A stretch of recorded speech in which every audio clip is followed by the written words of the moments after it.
Cuy, ternyata kekayaan intelektual bisa menjadi salah satu jaminan untuk mendapatkan pinjaman dana dari bank loh. Nah, hal ini tuh sudah tercantum dalam Peraturan Pemerintah Nomor 24 Tahun 2022 tentang Peraturan Pelaksanaan Undang-Undang Ekonomi Kreatif. Dan beberapa waktu lalu, hal ini juga sudah diumumkan sendiri oleh Pak Jokowi loh. Dan berbagai reaksi pun muncul, ada yang pro dan ada yang kontra sama kebijakan ini. Nah, terlepas dari pro kontra tersebut, mending kita beda tipis-tipis apa sih itu kekayaan intelektual dan bagaimana penerapannya sehingga bisa dijadikan jaminan utang. Apakah sudah ada yang merealisasikannya? Pada tahun 2012 silam, Ibu Sri Mulyani pernah menulis jurnal yang berjudul Pengembangan Hak Kekayaan Intelektual sebagai Kolateral untuk mendapatkan kredit perbankan di Indonesia. Kamu bisa cek linknya di deskripsi ya.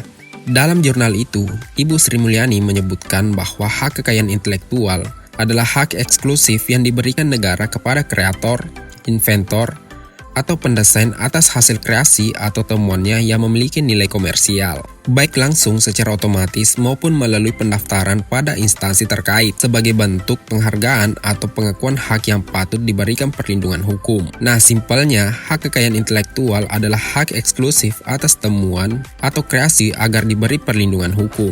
Nah, jenis kekayaan intelektual seperti hak cipta, merek, hak paten, desain industri, indikasi geografis, dan rahasia dagang. Nah, ternyata kekayaan intelektual tidak semua bisa jadi jaminan guys, melainkan harus memenuhi persyaratan seperti yang pertama tercatat di kementerian.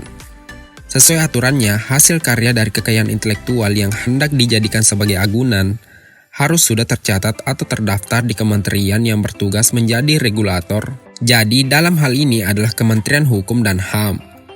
Yang kedua yaitu yang dikelola sendiri atau dialihkan kepada pihak lain. Kekayaan intelektual yang bisa dijadikan jaminan adalah kekayaan intelektual yang dikelola sendiri ataupun yang sudah dialihkan haknya kepada orang lain. Yang ketiga yaitu mendapatkan valuasi dari penilai yang berkompeten dan memiliki izin. Hasil kekayaan intelektual yang akan dijaminkan harus lolos valuasi oleh tim penilai yang akan melakukan penilaian dari berbagai pendekatan. Penilaian harus memiliki izin penilai publik dari kementerian yang bersangkutan dan berkompetensi. Yang keempat yaitu yang sudah mendapatkan sertifikat. Sertifikat yang didapatkan dari pendaftaran jenis kekayaan intelektual seperti merek, hak cipta, dan sebagainya bisa diajukan sebagai agunan atau jaminan. Semakin tinggi value hasil kekayaan intelektual tersebut, maka semakin besar pinjaman bisa didapatkan guys. Penerapan kekayaan intelektual untuk mendapatkan pinjaman dana. Nah, setelah menelusuri beberapa sumber, ternyata skema pembiayaan dengan agunan hasil kekayaan intelektual ini bukanlah hal yang baru guys. Malahan hal ini tuh lazim banget dilakukan oleh berbagai pihak, terutama di luar negeri, misalnya pembiayaan untuk proyek musik atau proyek film. Para produser untuk mengajukan peminjaman dana untuk mendanai proyek dengan menjaminkan film atau musiknya. Bahkan beberapa artis papan atas sudah melakukannya juga. Sebut saja mendiang David Bowie.